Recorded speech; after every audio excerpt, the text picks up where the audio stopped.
Empty roads and twilight dark.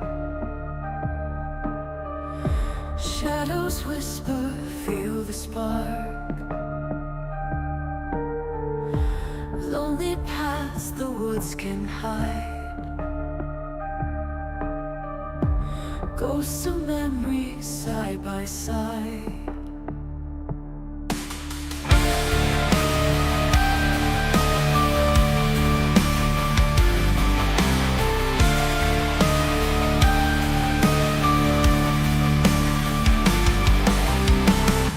Moonlight breaking through the trees. Whispering winds, a gentle breeze. Silent echoes from the past. Footsteps fade, but echoes last. Moonlight breaking through the trees. Whispering winds, a gentle breeze. Silent echoes from the past. Footsteps fade, but echoes last. Ghosts of the backwoods calling now. Lost in the night, they twist and shout. Echoes of time never fade away. In the backwoods they will stay.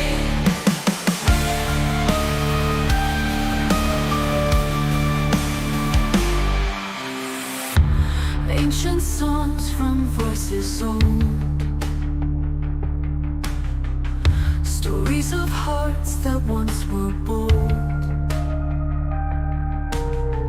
Deep in the forest, secrets lie. Hidden tears that never dry. Flickering lights in shadows roll. Backwoods whispers lead me home. Silent specters dance and play, guiding through the nights of day. Moonlight breaking through the trees. Whispering winds, a gentle breeze. Silent echoes from the past. Footsteps fade, but echoes last. Ghosts of the backwoods calling out. Lost in the night, they twist and shout. Echoes of time never fade away. In the backwoods they will stay.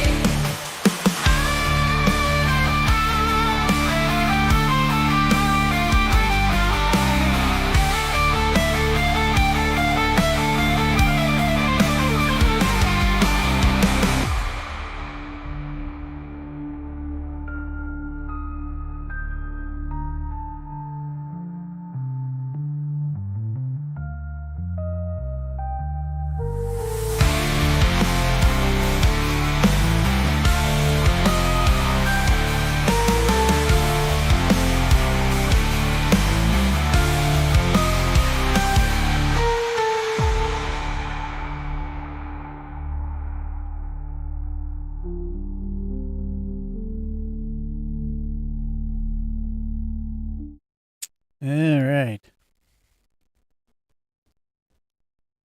Let's take that down a little bit.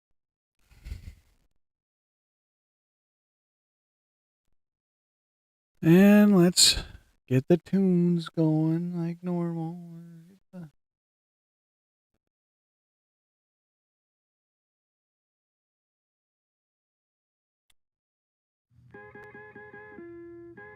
Jeff was already here. Jeff was here before the intro was done.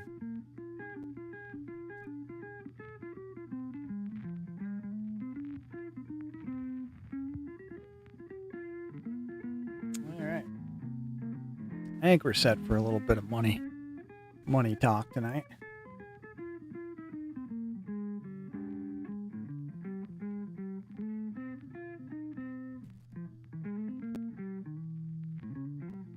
We're going to do something a little different tonight. Something I have not done yet, at least on the channel. I've done it quite a bit on my own. kinds of stuff popped up already here.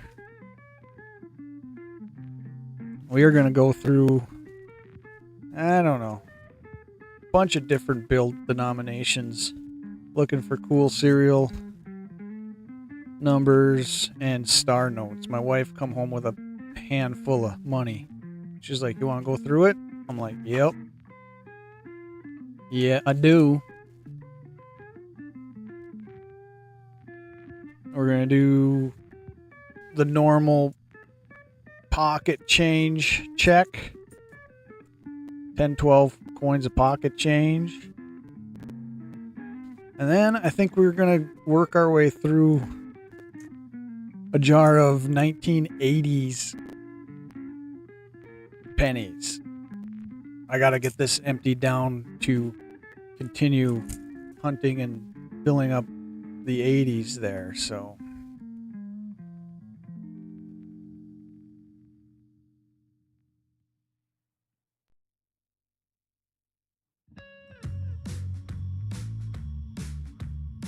firing it up extremely late tonight, so I don't expect a whole lot of anybody hanging out. Let's do the pocket change.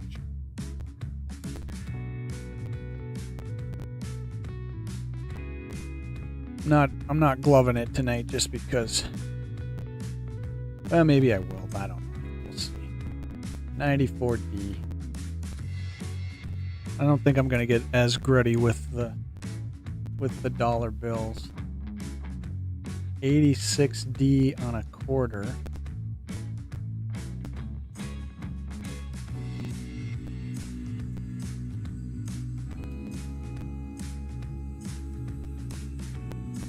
$75D.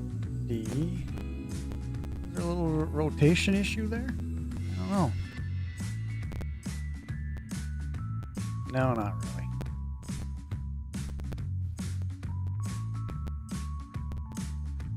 really. A Philadelphia 2016. There'll be some die chip errors to look for in that. 88 Philly.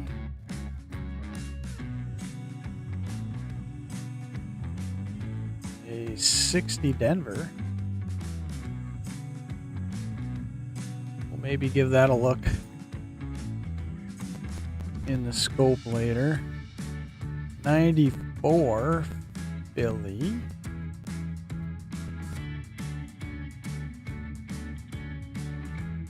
'82 Denver.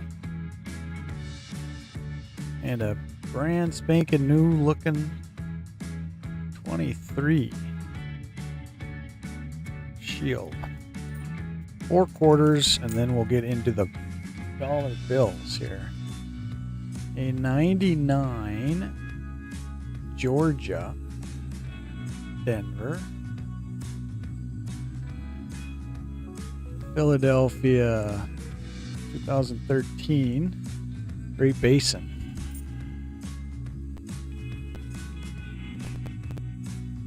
A Denver 08 Oklahoma.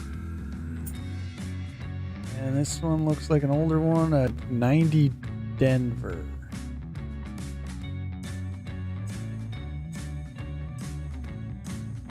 Nothing looks odd there, so. All right, we're gonna spin through some bills to see if we can find some cool serial numbers or some star notes.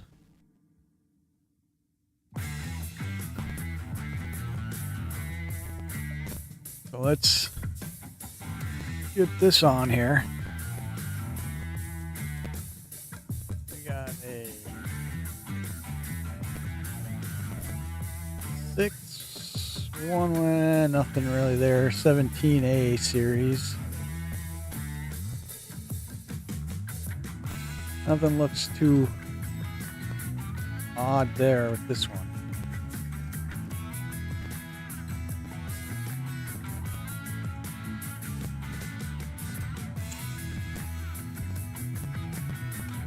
So nothing there. Could probably back this out a little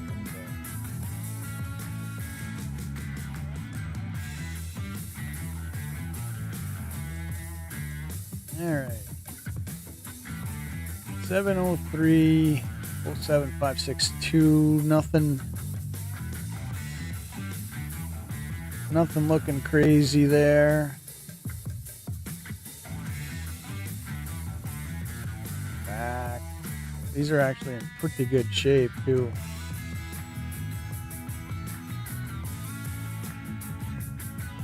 I'm gonna back this off just a hair.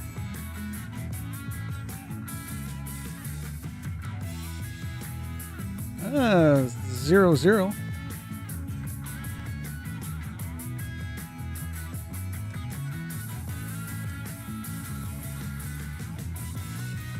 Got an 09. 09A.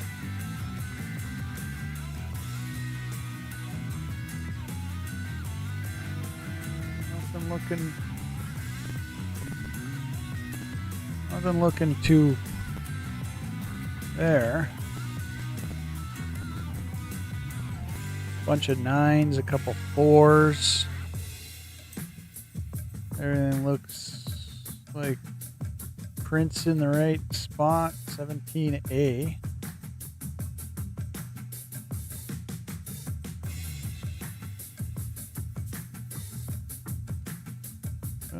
Nothing to be excited about there. 5693, nothing really there. Seals and stuff look like they're in the right spot.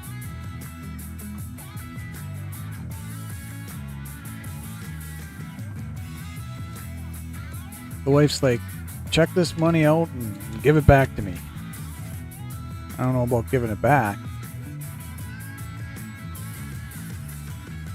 1911, 1727, so can't even call that a backwards date. I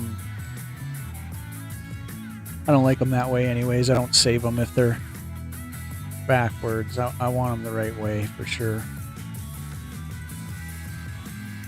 Nothing looks out of whack on that one.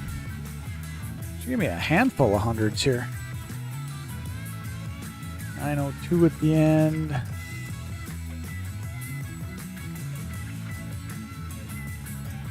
All in pretty good shape too, actually.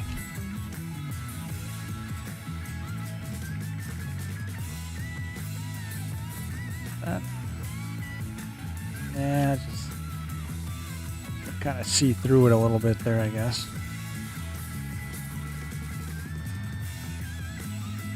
74419.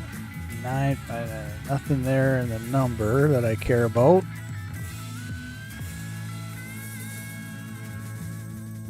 Everything looks pretty legit there.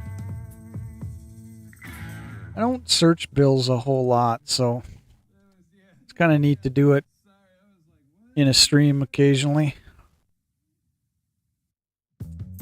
Nothing in the serial number there.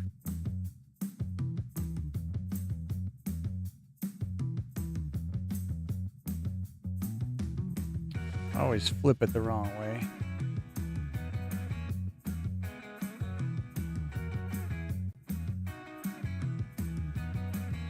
A little something on it there, but I don't know exactly what that's going to be.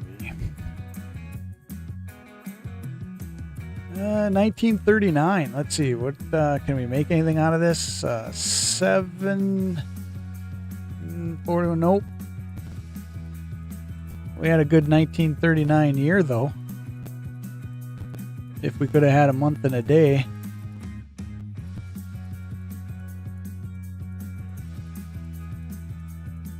Oh, there's a little somebody giving a little thumbs up stamp on the 100 there.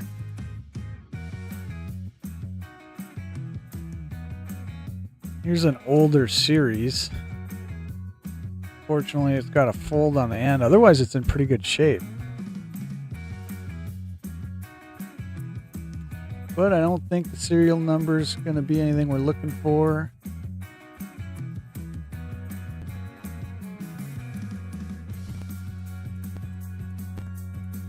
...2006 series.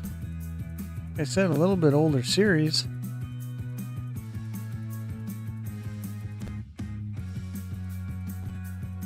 And... a little something on there, but I don't know what that would be. Alright, and we're back to a 17A. Nothing really in the number, and kind of folded a little bit. Kind of creased up a little bit.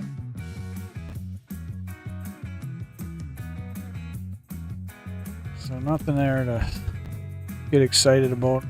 Here's a taped up 100. 13. Luckily, nothing we really care about. At least not on the front.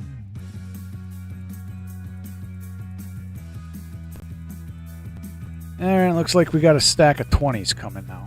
We're probably going all over the place now with these. Wow, 5 3s in there. But nothing that's going to probably make it all that unique. 13 series.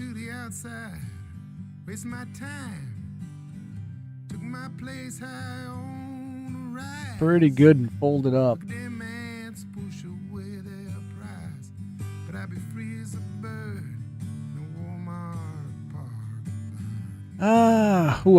For a second there I thought it was going to be in 1968.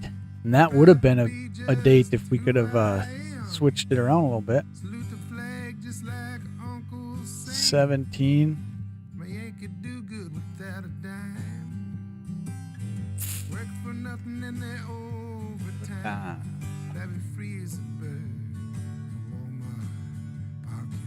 Pretty folded. Pretty creased. Nothing there.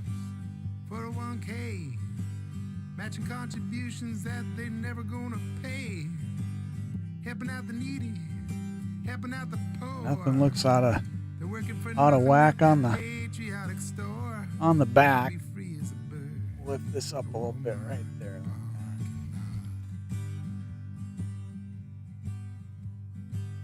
2319, 75. Nothing really there. And this one's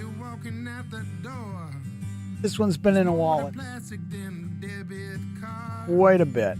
A damn good casket when the times get hard, but I'll be free as a bird.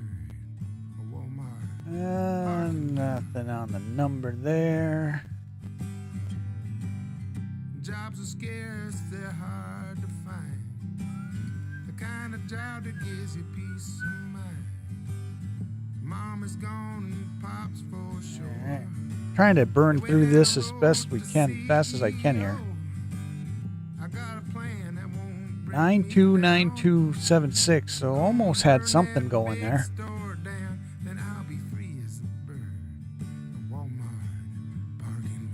Almost had something going there. Somebody had $400.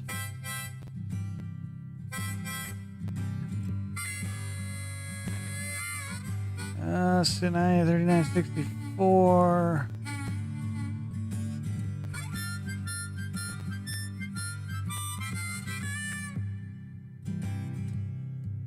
I don't actually know how much money this was she gave me, but oh, that would have been cool. Too bad. You don't see those a whole lot. I don't think we're gonna keep it.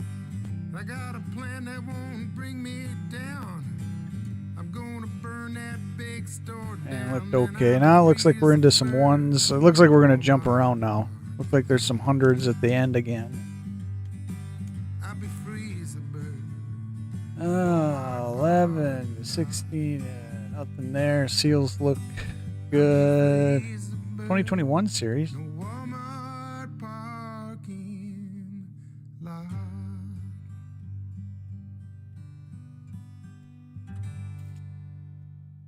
All right. 8986 on a 13 series. Seals look like they're where they need to be. It looks out of whack there. Mm, 1801. We don't keep dates that way, so seals look good.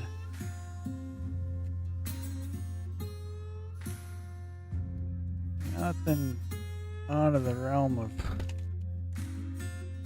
normal on that one. 213449.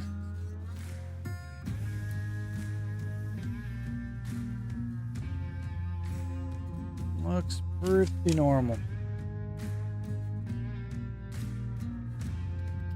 Sip of coffee time.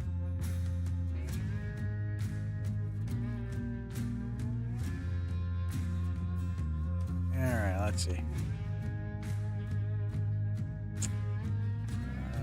Nothing that is catching my eye there.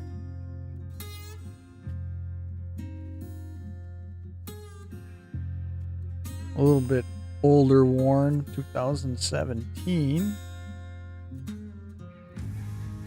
265's in the number, but nothing beyond that to make it savable.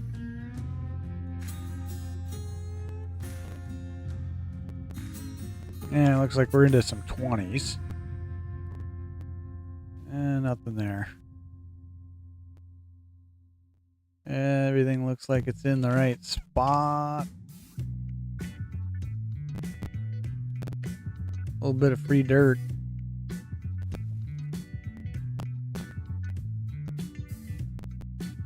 Uh, 798 254 on a good folded up 09. That might be the oldest one I've seen so far.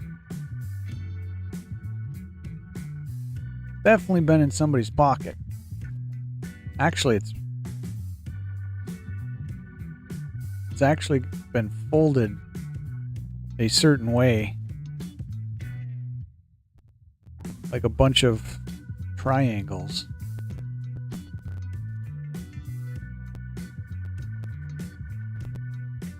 Nothing there. No seal or print issues. Getting down to the last couple.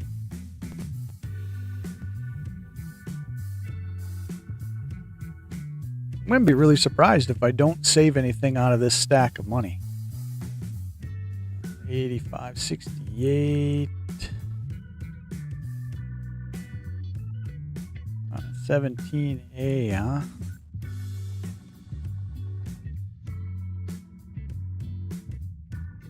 Nothing.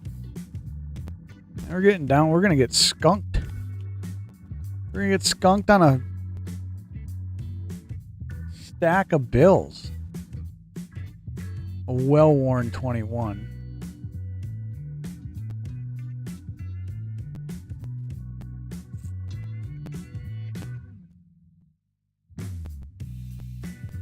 Well, here comes a 5. 2,500.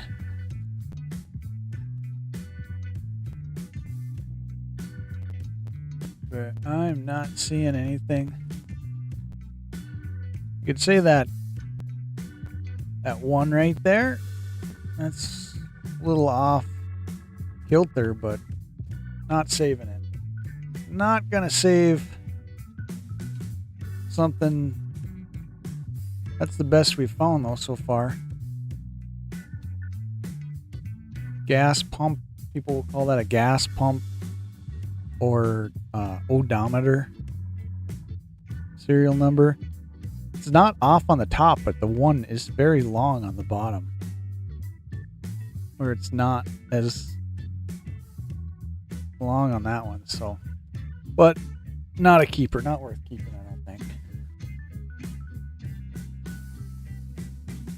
2021.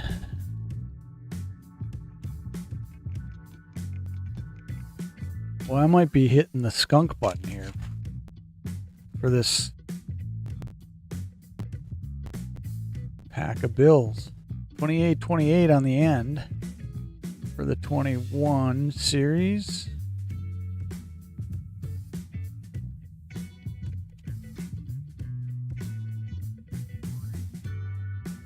Yeah, nothing on that one. Down to probably 10 bills left.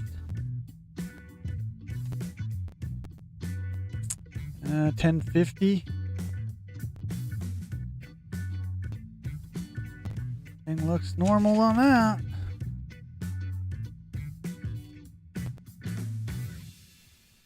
And a 5, 24, 23. Everything looks in line there for sure. 20 looks like we got a couple hundreds coming. 1640, nothing there. There's a 2004 series. That's a little older 20. That's probably the oldest 20 that I've had.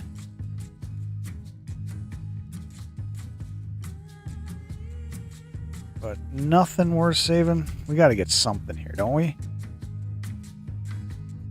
So, alright, so this is semi. This is getting closer. 24, 12, 12, 6, 1. Really not what we're going after though.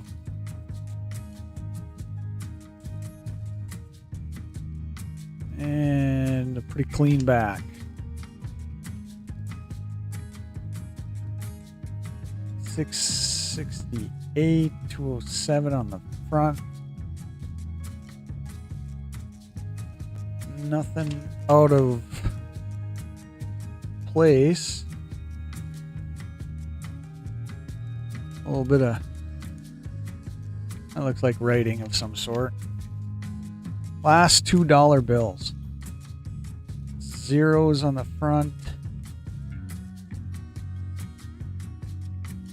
This was literally like crumpled up. That's not in good shape. And the last one. 133 on the front.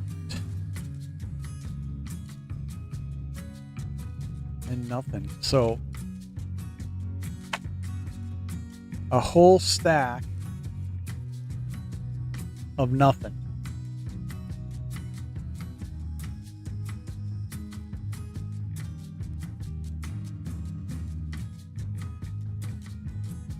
That is semi unfortunate.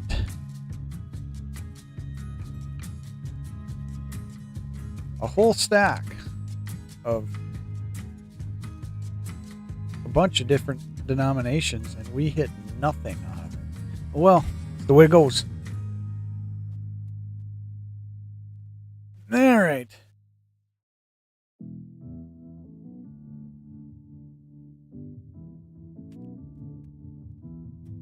So I got a mail day opening here, so let's do this. I forget what this is actually.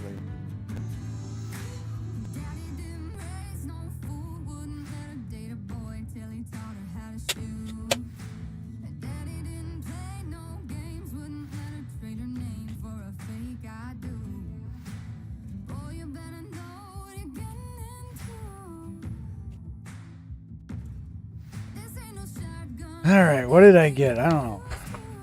What's this? Gold Standard Auction Fam. Oh, I think this is a penny.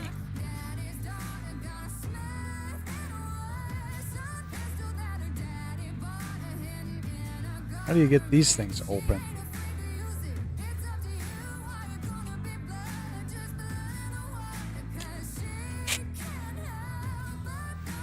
Alright, well there's... Oh, I won a giveaway. So that was a giveaway. And then... anytime I win a giveaway, I usually make a buy. It's kind of a personal policy.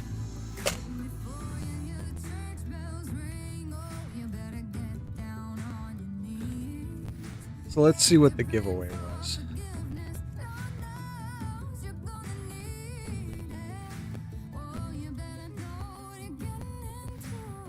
we gotta come in here a little bit. 1954 Roosevelt dime.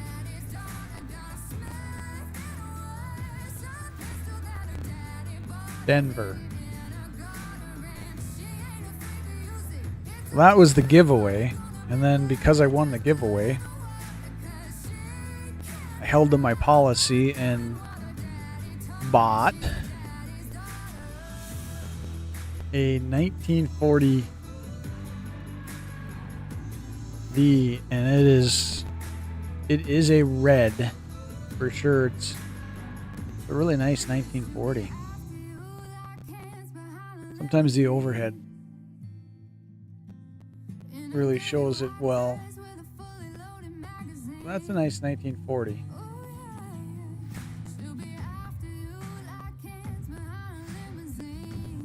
Pretty good shape. I'll throw that under the microscope at some point tonight. Let's get the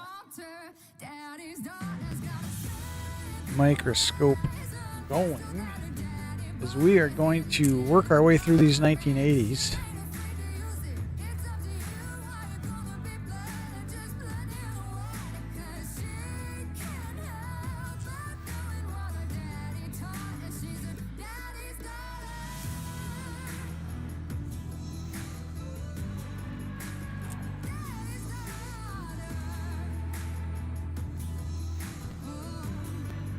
I'm not gonna go through the process of weighing these tonight. we're just gonna look at errors. We're just gonna look for errors.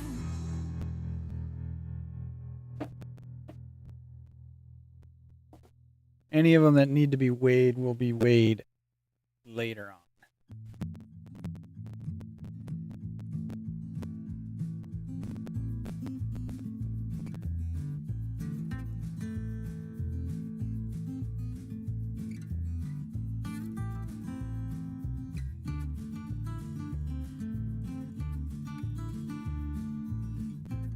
Kind of get set up here a little bit.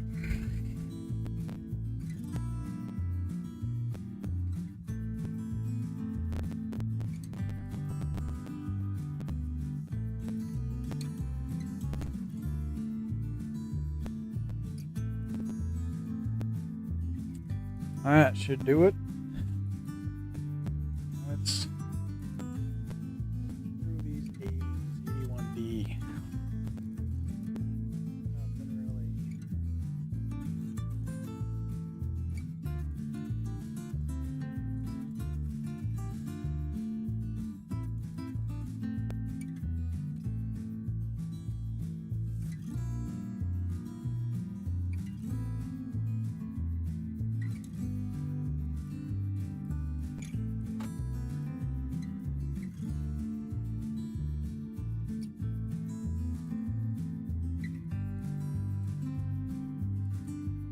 $1984 as the double here,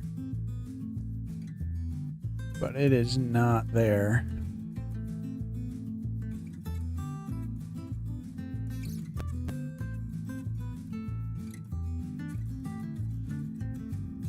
Not there, right there for sure.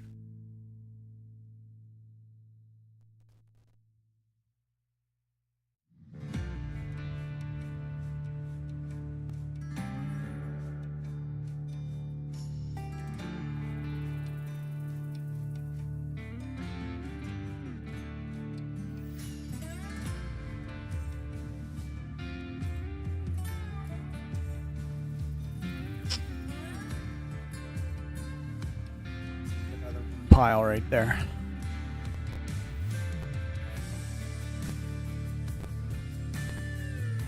$81D.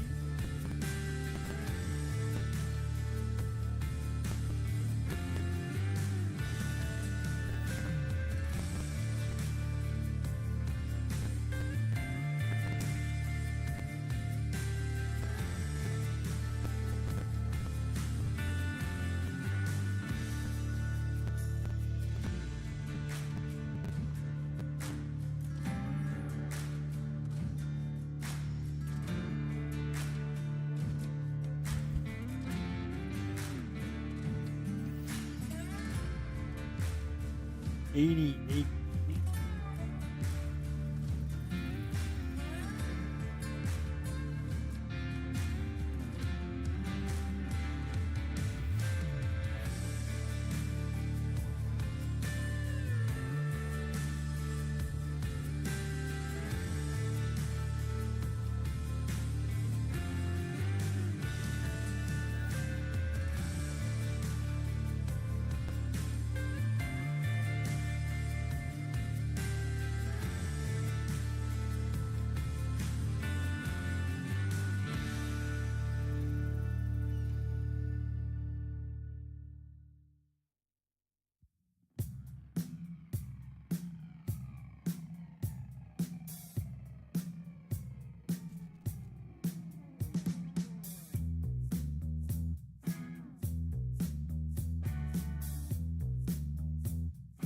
$84D.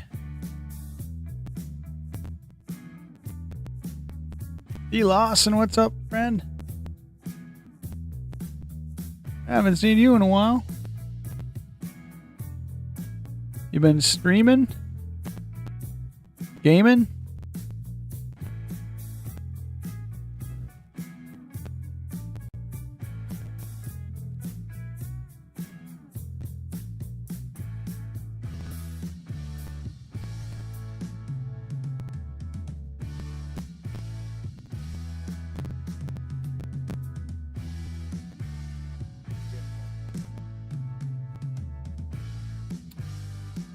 Half the time I forget what year I'm looking at. Are you doing most of your streaming over on Twitch? Or are you doing YouTube? I should see you go live if you're on YouTube on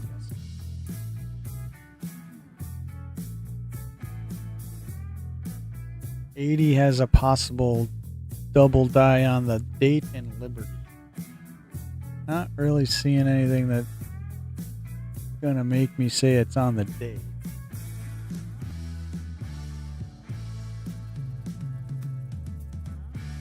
Maybe at some point during the life of the coin it was a double die.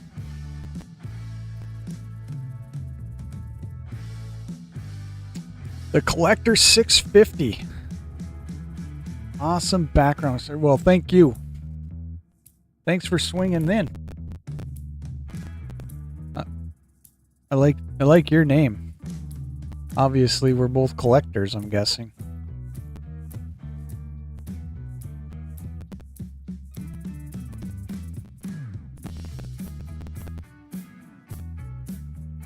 A little bit of toning on this one.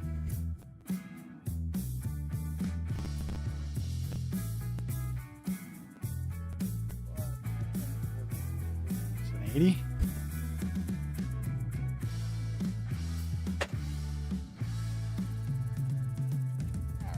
The coppers will go down there. Yeah, a lot of these are going to be on the little bit more beat up side. This is I'm trying to work through a jar of my 80s. That's just written on the jar with dry erase. So I throw all the same decade in the same jar and stuff, and then eventually once the jar gets full, I get to the point of having to send them all under the microscope. 85.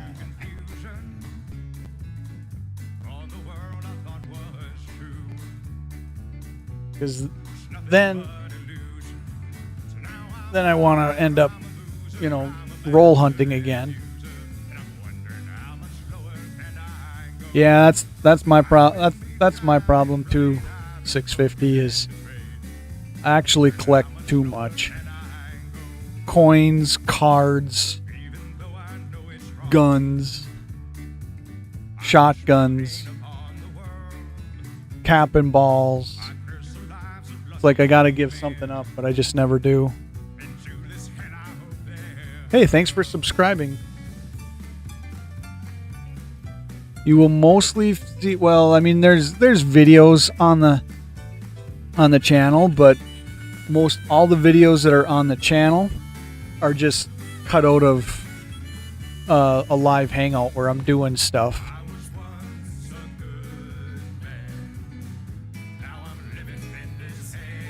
Like, I think the last actual posted video is that handful of silver nickels, and I just went through those last night on a live that I was hanging out on.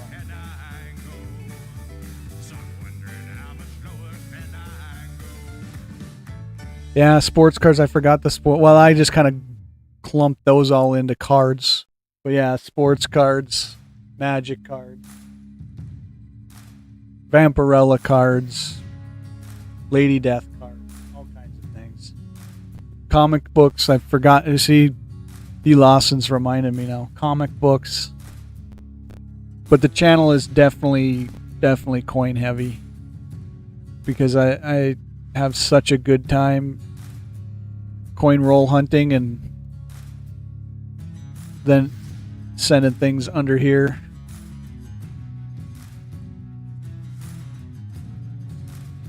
Well, thank you, collector. Yeah, you'll, and I always tell anybody who's new, whenever you see like the thumbnails to the videos, usually you'll see like the After Dark in the Backwoods thumbnail, usually later at night, and that's where the stream will be coins and probably some cards, maybe a little bit of comics if I picked them up. But then if you see like a thumbnail that actually is like coins and stuff, that means it's gonna be straight up a coin video. It's probably me like roll hunting and opening some rolls and bank rolls and stuff. Hot Wheels 2 vintage red line. You know, I was dabbling in Hot Wheels there about a month ago or so. My wife actually brought them up. She's like, we should go look, and I'm like, I don't know what I'm looking for in Hot Wheels. I mean, I could sit there in Walmart and look at something that's pretty decent and not even know what I'm looking at. I know there's that little logo behind the car on the packaging and stuff for, like, I want to call it secret rare, but it's not secret rare, is it?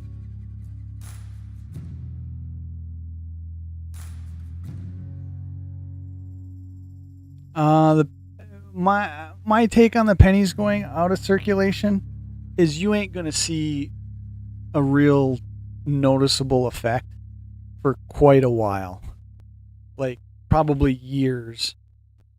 You know, would I save your pennies? Yes, I would start saving them, I guess.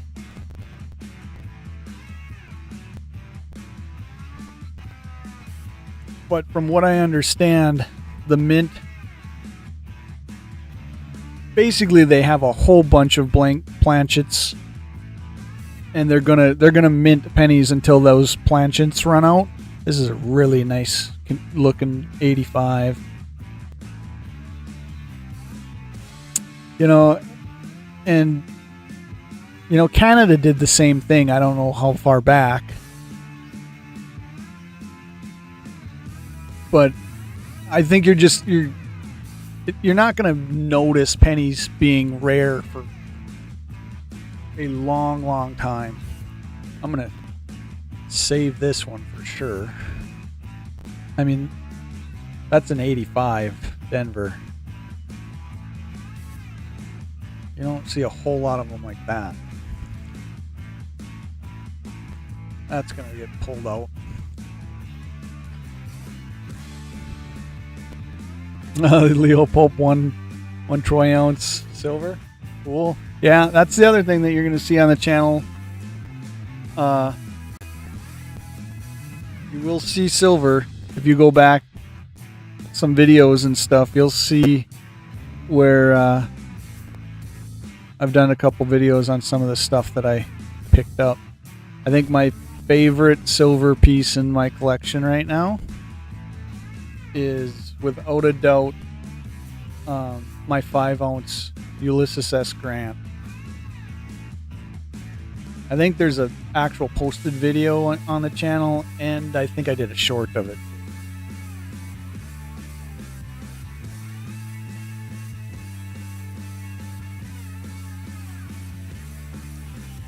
But we do like silver on the channel here also, for sure.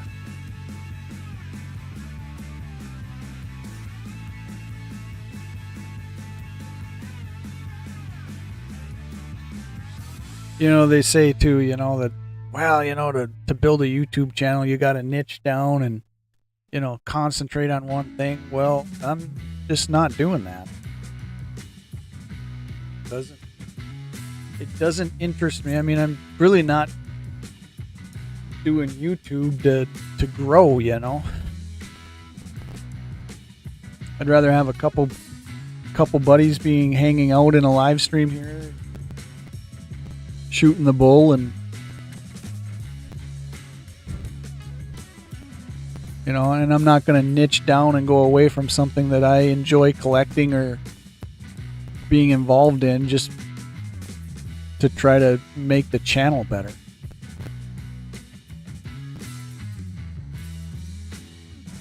Yeah, exactly. I think if you read my channel description, I even have written in there that, you know, I'm just collecting what I want and having fun doing it.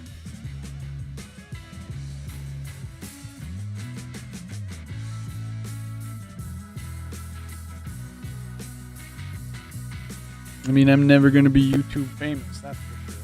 I don't really want to be.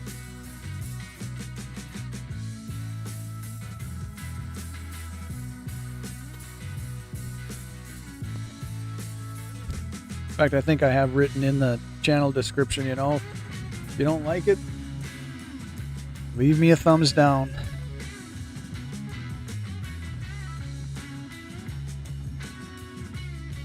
'84. This has a possibility of a double ear. And it is not there. You would kind of see it like another outline of an ear right underneath the main one if it was there.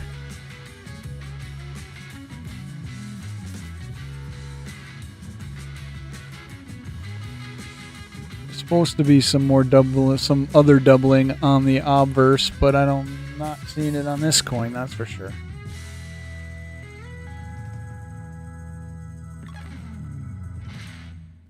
Chill beats too, thanks. Yeah, I don't know how long my playlist is. I think it's like 80 songs or so. I mean, if I sit here for 4 hours like I did last night, you're gonna hear some repeats and stuff, but like when I do an hour and a half or 2 hour morning coin roll hunt, you typically don't hear too many repeat songs.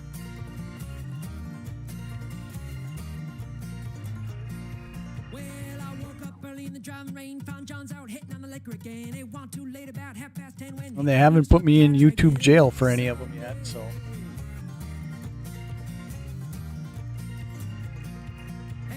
Of course, I have the rights to some of them too.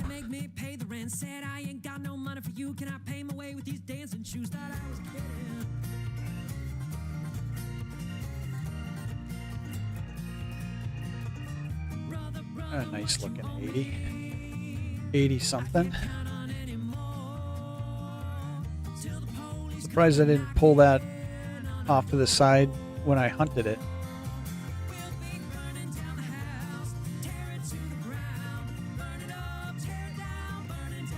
'83D.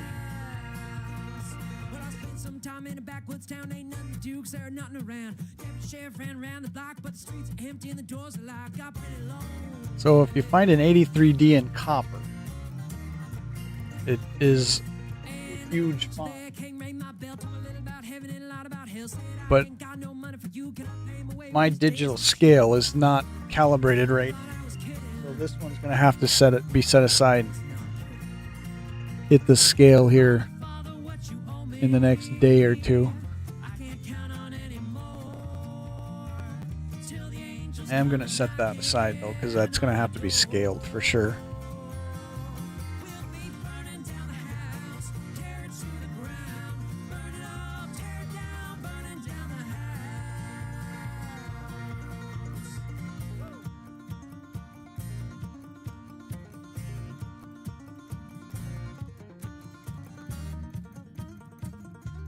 Yeah, so 650, a lot of like the later night streams like this will be me like just truly just scoping up, you know.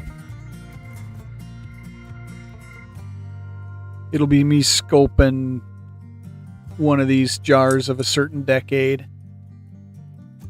But if you catch me in the morning sometime, it'll be where I'm like roll hunting, and I typically do like what I call a 3-2-1 roll hunt, where I'll hunt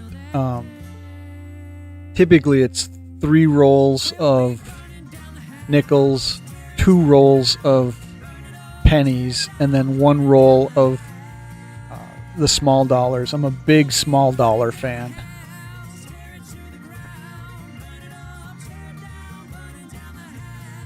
I am actually probably one of the few fans of Susan B. Anthony's. Cane Shaker, what's up? You know, and I got a couple different scenes here. Like this is the coin hunt finds of the year, so I basically run this for the year. And update this after the coin roll hunts. And then there's my presidential and Susan B. Anthony finds. Like I said, Susan B. Anthony is one of the most hated coins I think in the hobby, but I do like them. And I like the presidential coins. I'm not a fan of the Ikes. You know, the bigger dollar Ikes. Just don't do a lot with them. And then this is actually kind of my own little chase, where I'm chasing the collecting of all the different denominations in a couple of the different years of Wyatt Earp, Doc Holliday, and Billy the Kid. You know, so I'm trying to get all the different denomination coins in Wyatt Earp's birth year, death year, and then for Wyatt Earp and Doc Holliday, 1981 is kind of together because 81 is the year of the OK Corral shootout, and then Billy the Kid died in 1881, and he was born in 59, so a lot of collectors have, well, and if you're a collector, 650, if you're still here, you know, a lot of collectors have that personal chase. This is just my personal chase because I'm a fan of these historical figures.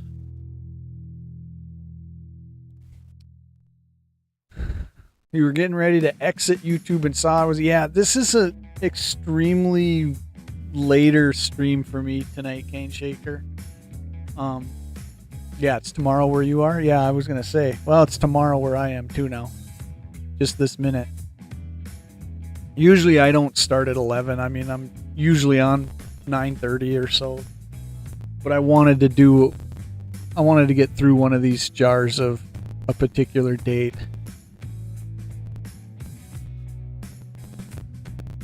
Yeah, we'll catch you later too, Cane Shaker. Probably catch you sometime tomorrow, I'm guessing, for sure.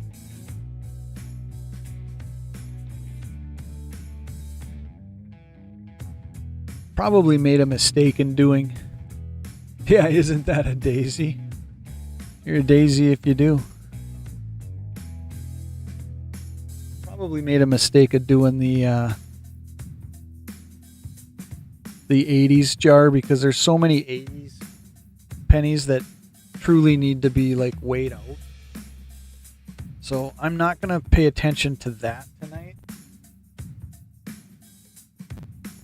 just going to try to get through finding visual errors tonight, and then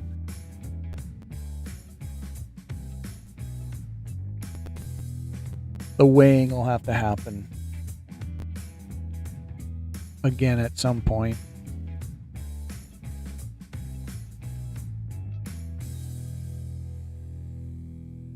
And the downside to, being in the 80s or anywhere older is essentially you're looking at worn coins, so anything that might have some errors on it, you're probably already worn past that point of finding it.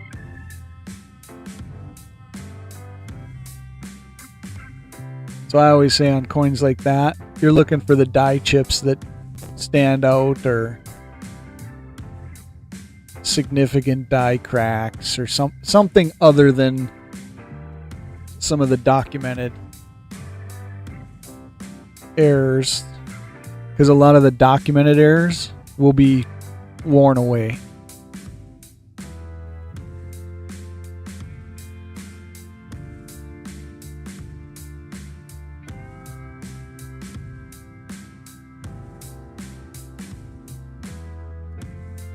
Probably it'll take me about an hour to do these.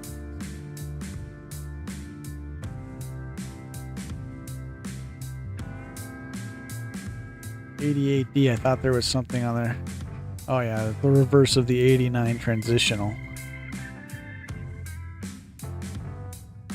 But I gotta look that up a little bit more. Educate myself.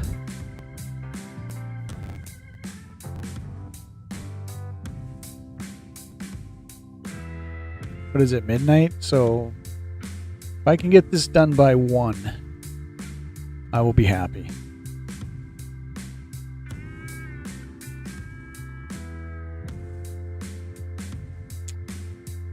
Huh, I wonder what that is.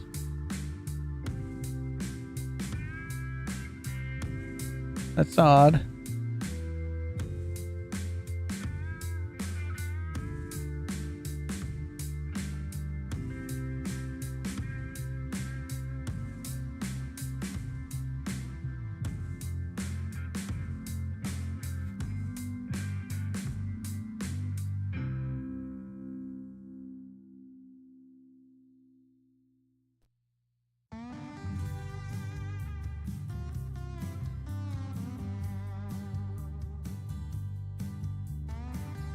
Liberty there?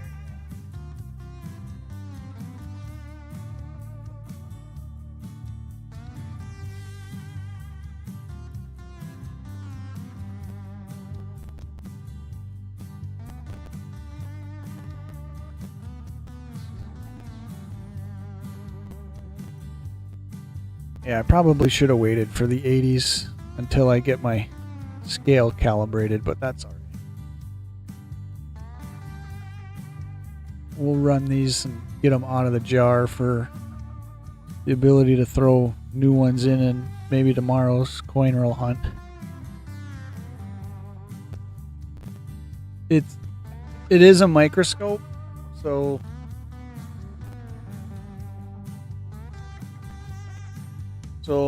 what you're seeing is coming through my phone. I'm essentially using my phone as another camera. But it is a 10-inch, there's a 10-inch screen on it. Kind of like I've got back here. Here's a second one. That was actually the first one I ever bought. And that's a 7-inch screen. And then I was like, you know what? I want a 10-incher. I want a 10-inch screen. So I upgraded to a 10-inch screen.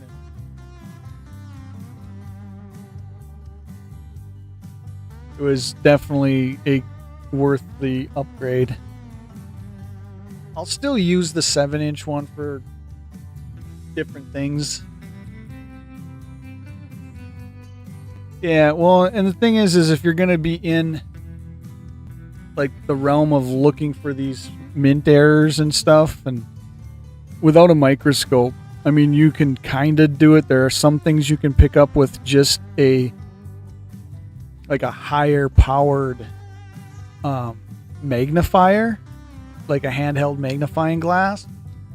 But to really get in here and find some of the stuff that just is, to the naked eye, and even with a handheld magnifying glass, really you wouldn't see, without a microscope. They're called USB microscopes because you can power them off USB.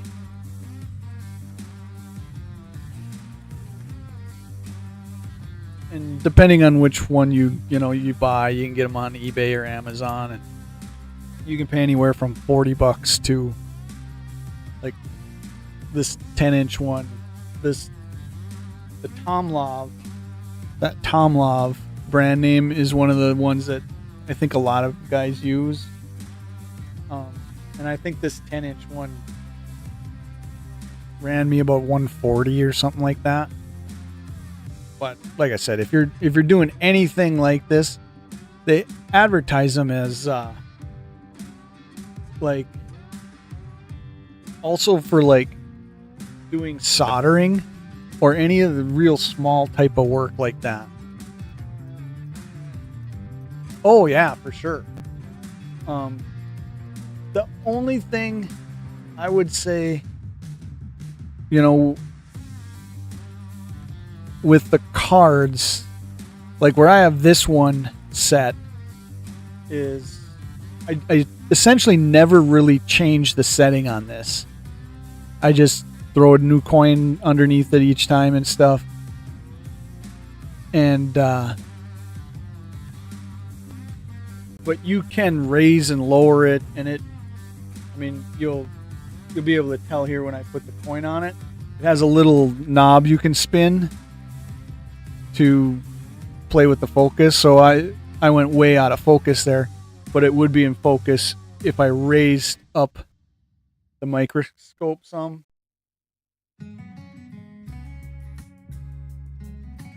And yeah, you're right. You could use it for cardboard PCG collecting and stuff.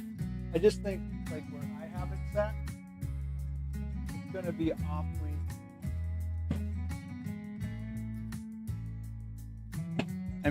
You're probably going to end up seeing pixels and stuff. Yeah. So like, I'll show you the card. So that's the card. But then if I go to the microscope, with the setting it's on now,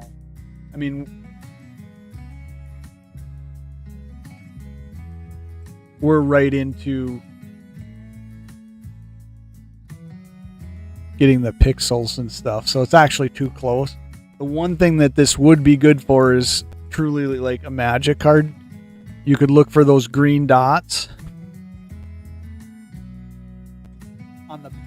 on the back of a magic card, and essentially, if you were worried about a card being counterfeit, you can get in there, and there's a certain green dot pattern on magic cards that if those green dots are not there, it's probably counterfeit.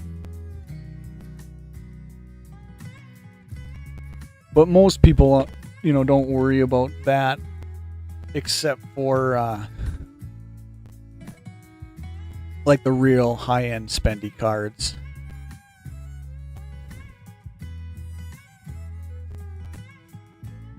I've got like one magic card that is like $600 or $700 right now, but I'm not worried about it being counterfeit. I didn't buy it. I actually pulled it out of a pack, so I know it's authentic because I pulled it.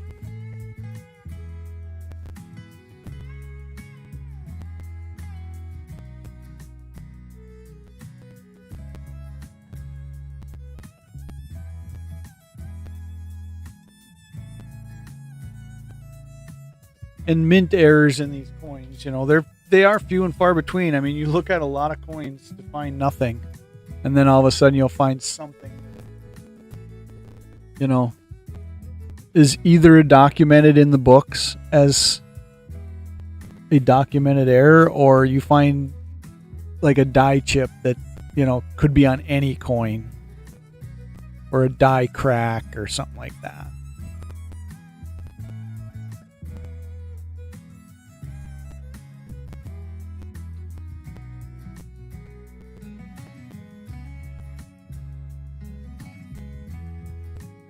Like, let's see, I don't think I have it out. I found a nickel earlier today that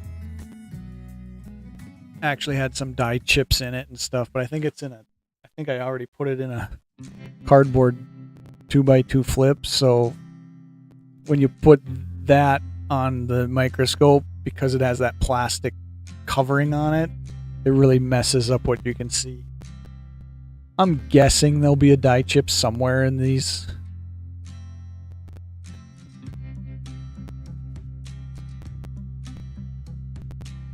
These 80 pennies.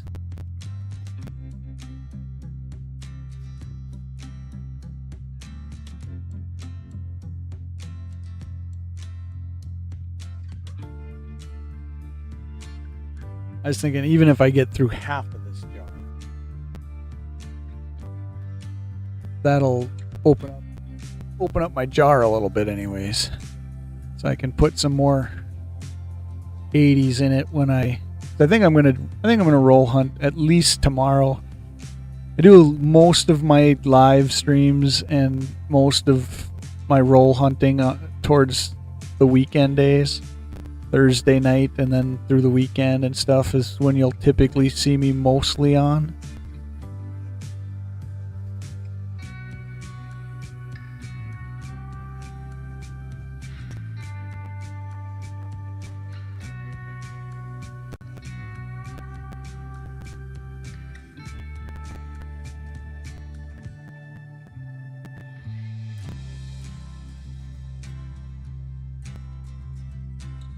I gotta go buy a couple packs of cards of something for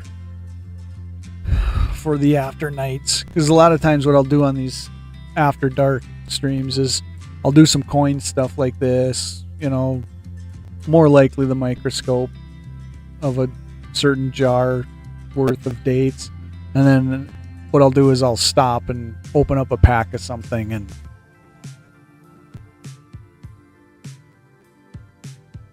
so these are the streams that kind of bounce around in the collectible world, I guess, in my collectible world.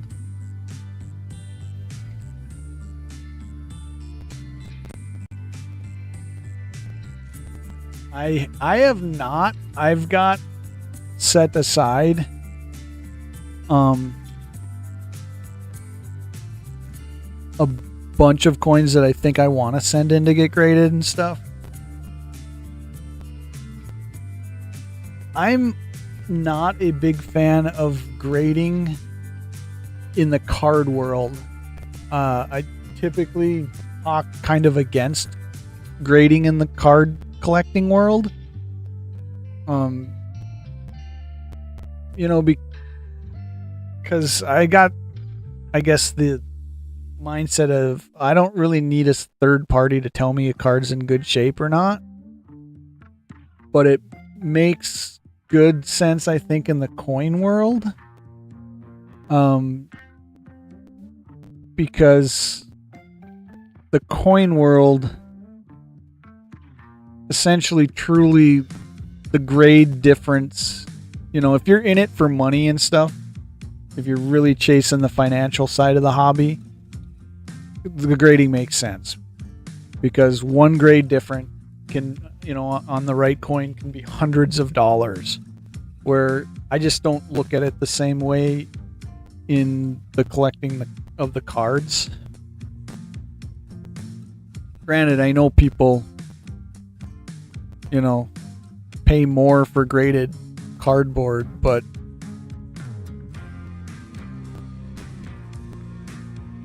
I think there's too much in the cardboard collecting. I think there's too much buying the grade and not buying the card.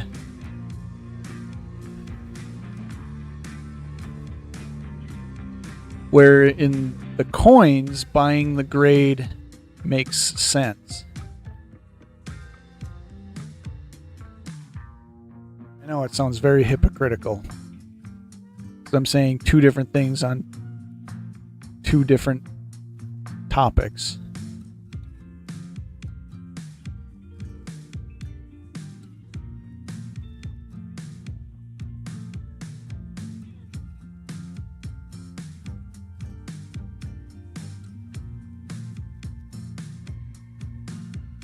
So essentially I do have coins slated for grading, but I just don't really have any desire to send in cardboard TCG cards for grading.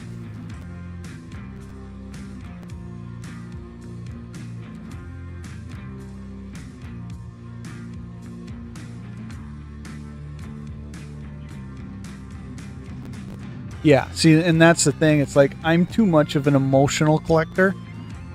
I'm emotionally attached to a lot of my collection. I will sell. I have a Whatnot account and stuff, and I will jump on Whatnot occasionally, and spend 2 hours and sell a handful of cards or something that just I don't care to keep in my collection. But my Whatnot profile even says, I'm truly a collector and I don't need to sell. I'm not a reseller or a flipper. So I don't really care if I make sales or not, where a lot of Whatnot is actually people, they're running it as like a little side business or something, and they're trying to make money, where I don't have that mentality in the collecting world. Which is probably a problem because you end up getting into the hoarding realm.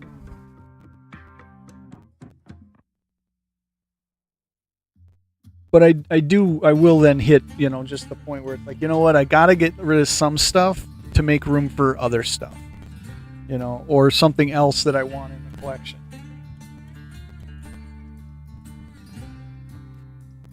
So I will sell, but I'm not flipping.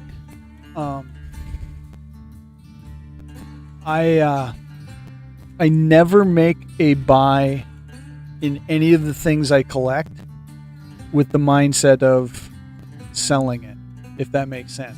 I never look at a whether it's a Magic card or any of the other TCGs or anything like that. I never look at a card and go, geez, they're selling it for $2. I know I can sell it for $6. If I don't want the card, I'm not buying it. So whenever I buy something, anytime you see me do on the channel any mail day openings of stuff I've bought and stuff, it's because I want it in the collection, and it's not going to be, turned around right away and sold.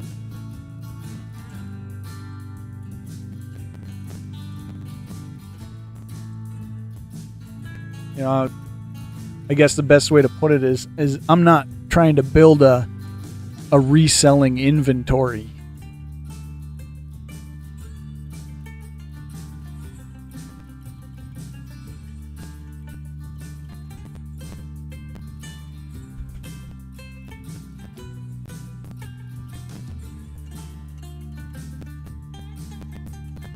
A lot of older 80s.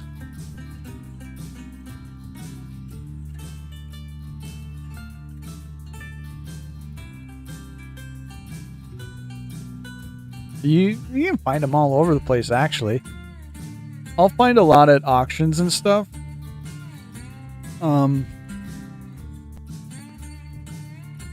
Whatnot. I mean, there's a lot of good Whatnot sellers, that are truly in the selling game.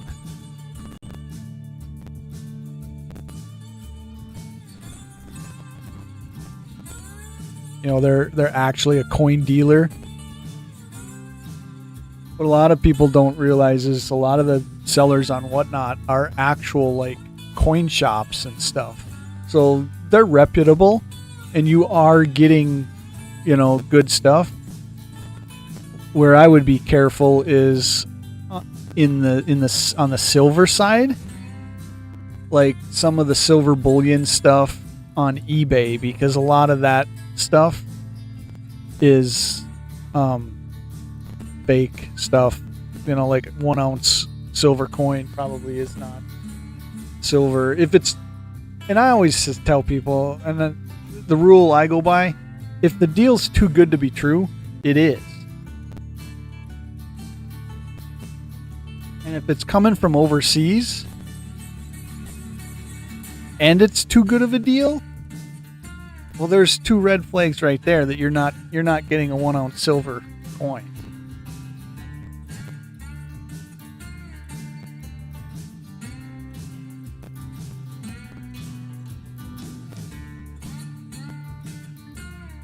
And then you get into the whole premiums, especially on silver bullions.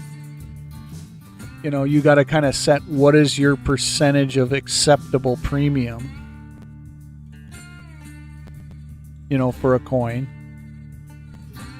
If you truly like the coin and like the design of the coin, then pay up for it, because it's going to stay in your collection. You're not worried about a return on investment on it.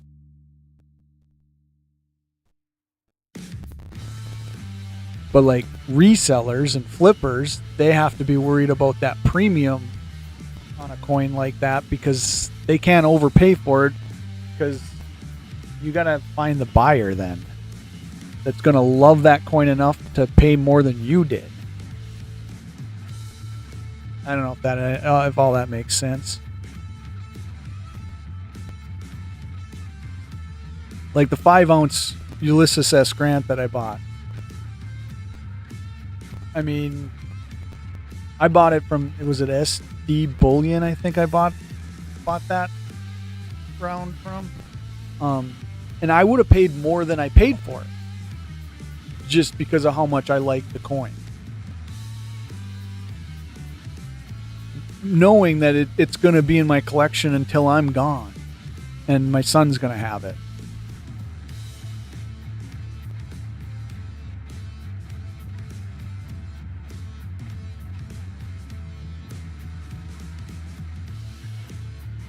So I don't worry about, what my percentage of a premium is then.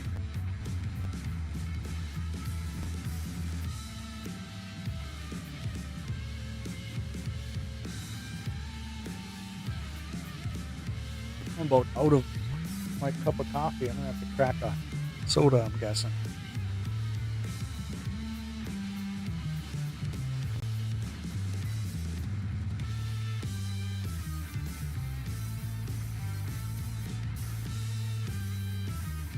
$87D.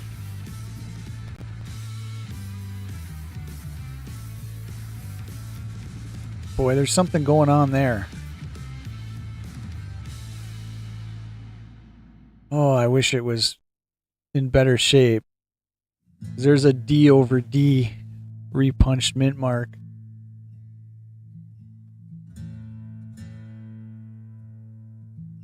I don't know which way it's supposed to go though, and I don't think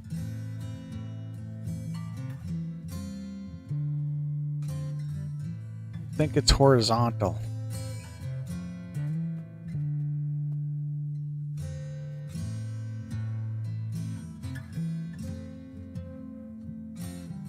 Going to the book.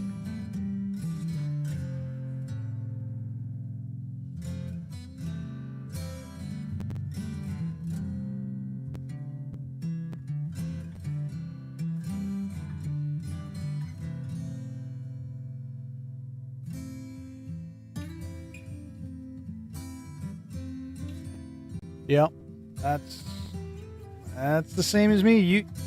You and me are from the same mold, I have a feeling. Well, the 87D has got what they call a repunched mint mark, which means there's essentially, you can find a coin that has more than one D kind of punched into it. And this one's got so much going on up in here and right here and stuff. And then you can even see something up here. Then I'm going to a reference book that kind of lays out all these documented errors, just to see if I can find something that you know, will be able to tell me that the D is slanted one way or something. But I mean, I don't think I'm gonna get to the point of saying that it is that, because the one thing I am in, like, in any of the mint errors, you know, in hunting mint errors, I don't like to have to talk myself into, oh, that is it, if that makes sense. I mean, I'm much more want to just be like, oh, that's definitely it. That's, you know, I don't have to convince myself, because if I have to convince myself, then, you know, you got to convince everybody else.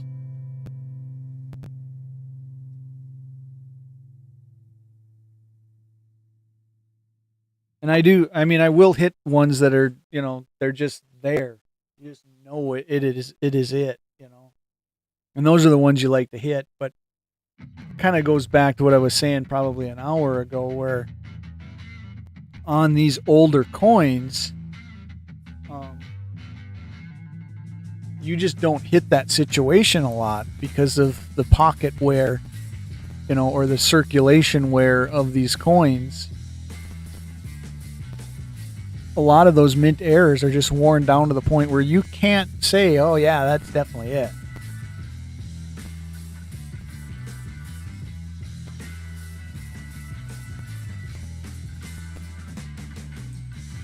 Yeah.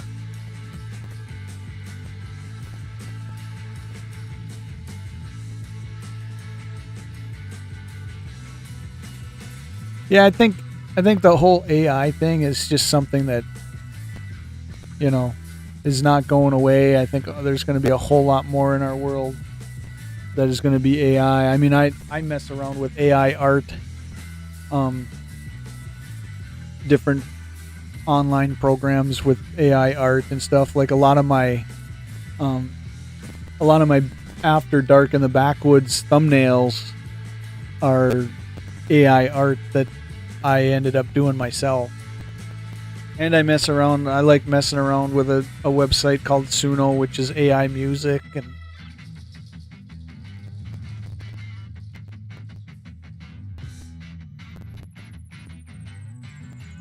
I remember seeing this coin when I pulled it out of the roll. I was like, boy, is that corroded.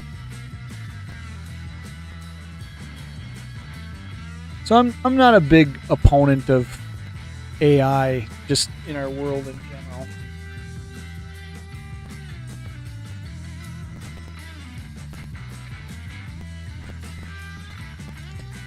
You know, I don't think I know enough about it.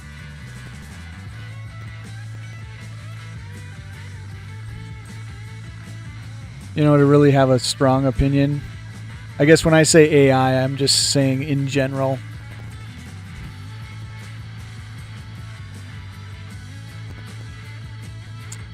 See, this isn't a bad 84 Denver. There's supposed to be double dyeing in the date, and I don't see it. It's funny you say that. I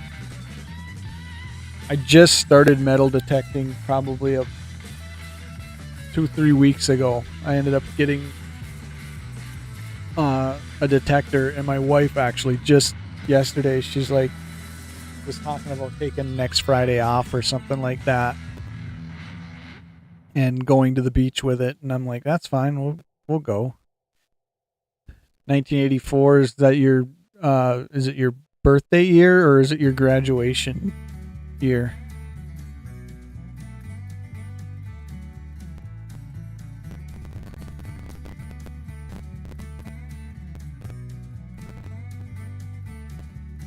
And that is something that will be hitting the channel going forward at some point, is some of the metal detecting finds and stuff like that.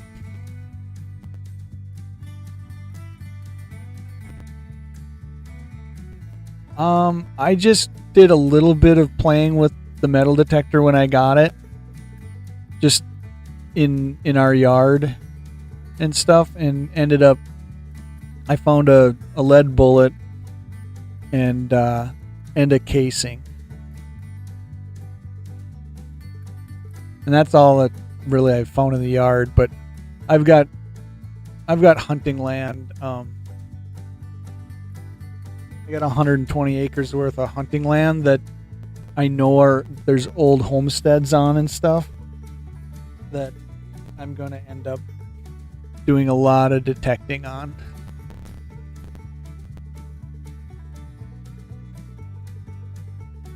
And then, like I said, it will at some point become on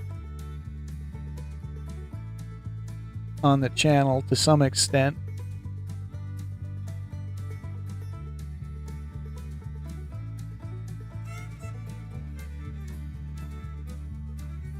It's just a matter of getting the time to get out with it and stuff.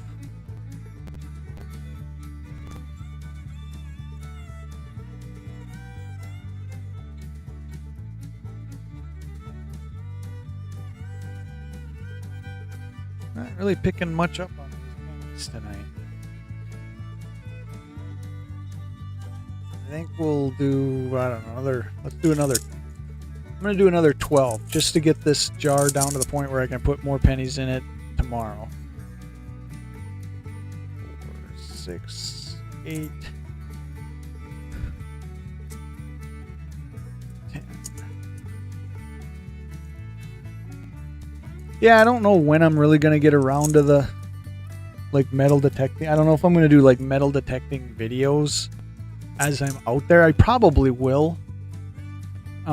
But I'm definitely going to be putting some stuff that I find under the microscope, doing stuff like that.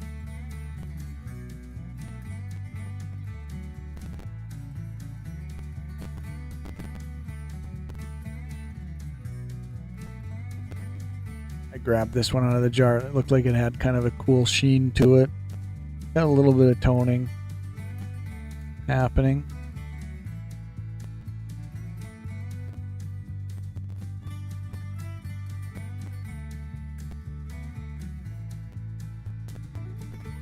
A lot of these end up with kind of an iridescent kind of look to them.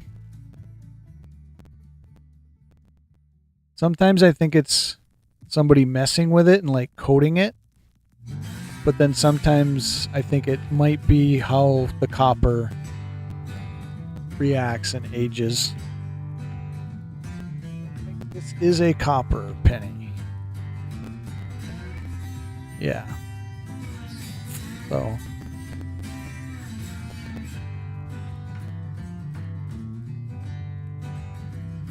I question it when it looks too good.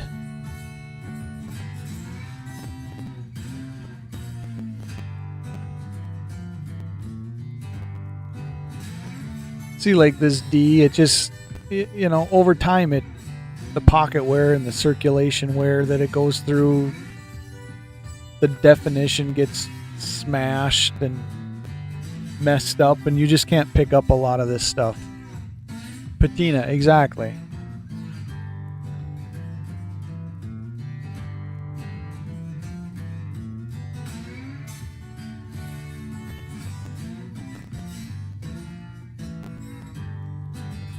And the double dye, that the best thing I tell people when they ask about, what am I looking for on the side of when I use the term double dye, I tell them to Google the 1955 double dye penny.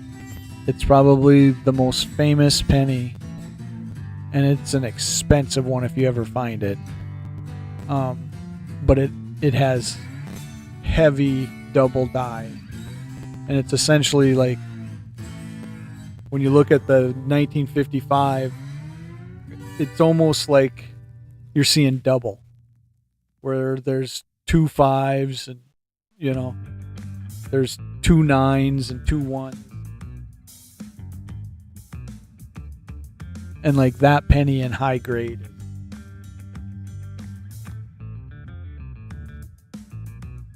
the holy grail of pennies.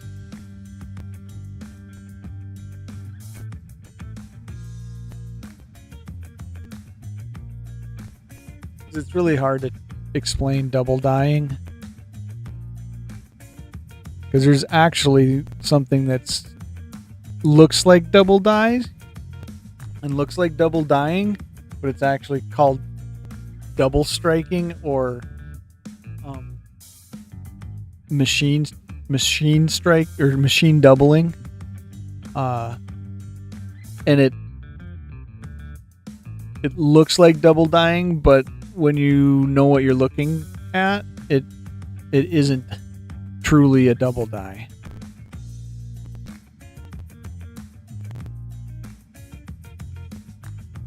So if you're interested in like the difference, 650, just Google the 1955 double dye penny. You'll see exactly what I'm talking about.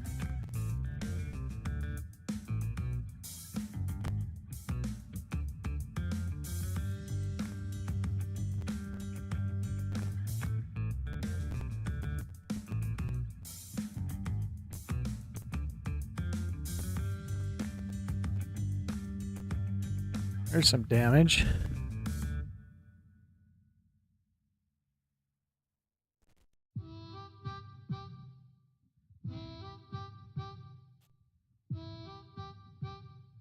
Alright, what do I got? I got 2, 4, 6, another 8 coins, and then I'm gonna call it a stream, I think, for the night, even though I didn't finish the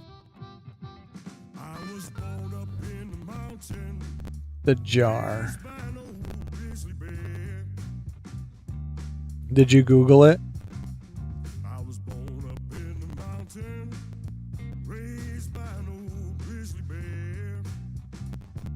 It takes a little bit of practice, and I still make a mistake probably a good percentage of the time. Exactly, it's like a die cut was double printed. But what I was saying is it takes a little bit of practice to be able to like tell the difference between what is in the hobby called a double die and what is that machine doubling or strike doubling. And like I said, I still look at when I find examples of like doubling, I still spend some time going, okay, I got to figure out if that's truly the double die or if that's just the double striking that happens. And it's kind of hard to explain. Well, that 1955 penny, it stands out to the naked eye. You wouldn't need a microscope or even really probably a magnifying glass to see that night if you ever saw one in person, because it's so strong. It's just 90% of true double dyeing and stuff is so, I don't want to say small, but you know, that if you got a microscope, it's much easier to pick up on. Because even using like a jeweler's loop magnifier, typically you can't really pick it out.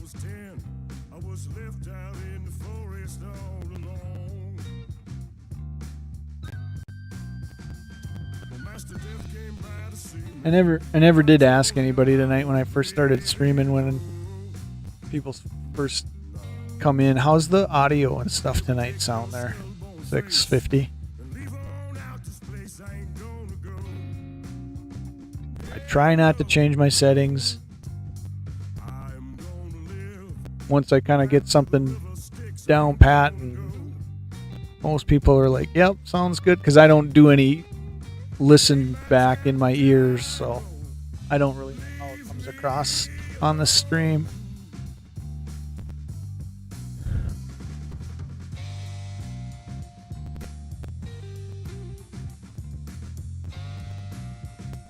I'll try to balance the tunes down low enough to where when I talk, I kind of come over the top of the tunes. Very good. Perfect. Then I know my settings haven't changed on me arbitrarily.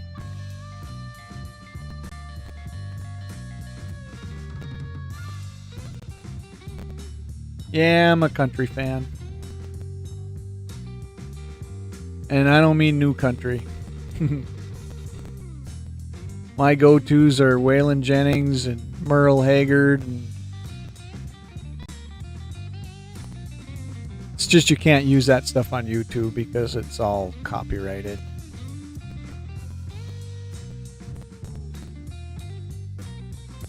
Although I do like some of the newer, not the newer, like, mainstream country. I'm a fan of the Lax, the Moonshine Bandits.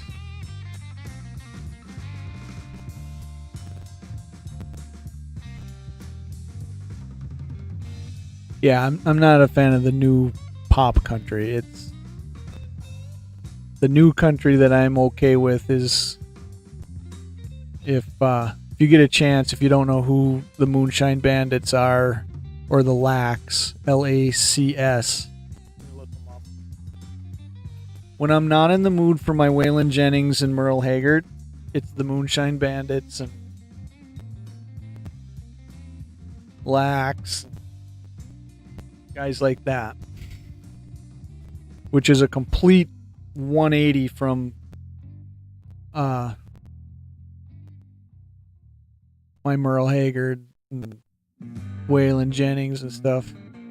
A discoloration there. Something went on. I mean, you gotta kind of like that style stuff. When you look them up, I don't like it if it's not in the country style. I'll say that. 4 more coins.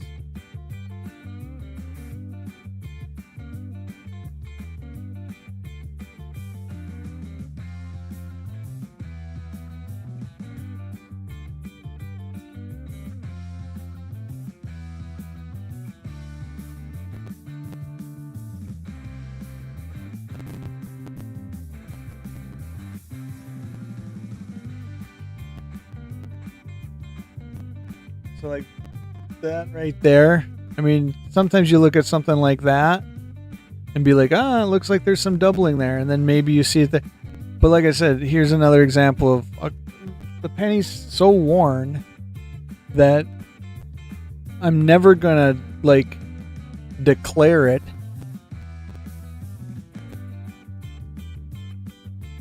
Because you just can't declare it.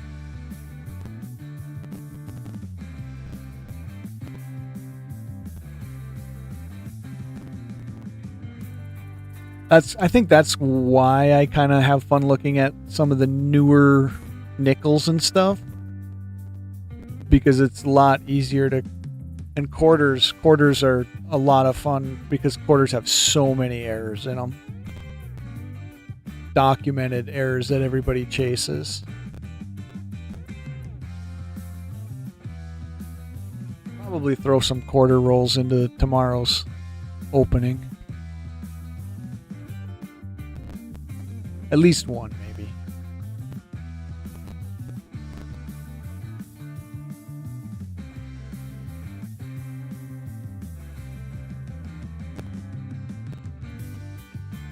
$86D. Did I even look at that? I don't have notes for $86D.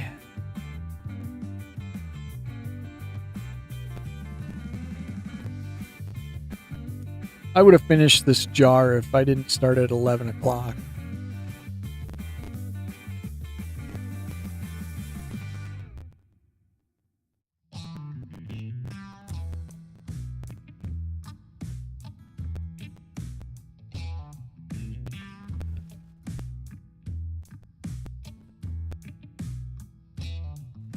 Hey, thanks. 650. I mean, I call you 650 just because it's the short way.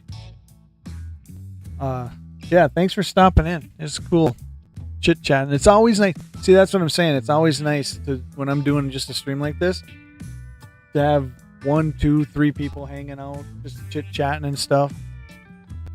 So, yeah, go get some sleep. I'm going to get some sleep too. I was up till 2 last night doing this. But yeah, same here. It was very nice to meet you. Thanks for stomping in.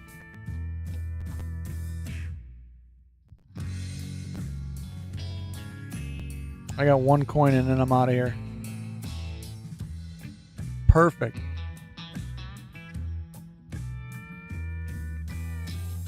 One coin. I may do, like, I'm expecting to do some type of opening tomorrow. I mean, if you don't catch it live, the lives all get saved on the channel. Nice to meet you. This is my last coin, and then I'm going to shut her down, too. I don't know if you got Discord or not, but I think, did I pin Discord up at the top? Yeah, I don't know if it's still pinned in your chat. But I post a lot in Discord, different cards and all the different collectibles that I mess with. So feel free to join Discord. My Discord is actually what I should be concentrating on getting more people into.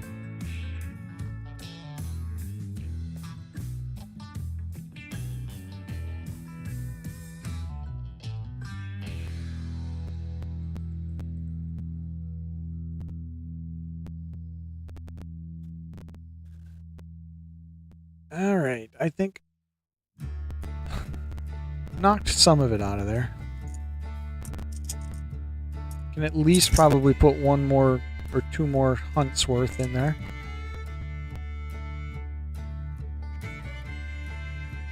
We are just hitting 2 hours on the stream, so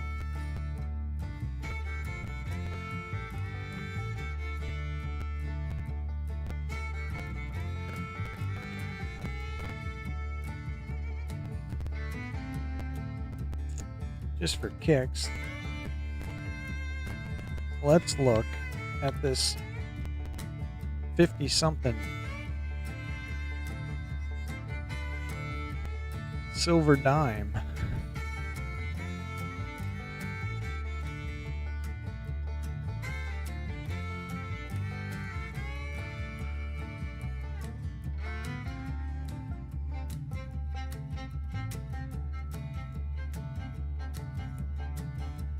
I think I saw with my naked eye it's have a D. Yeah, it was a Denver.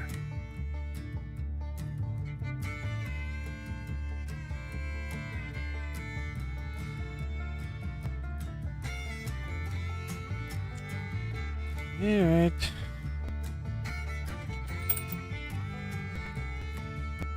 Well, I accomplished a little bit anyways tonight.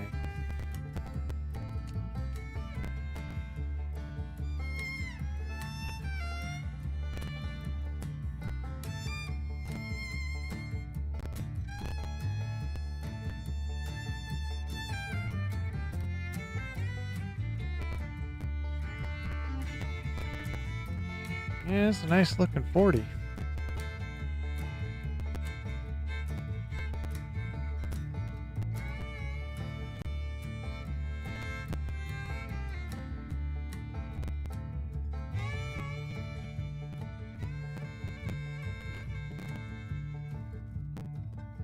All right, gonna call it a night.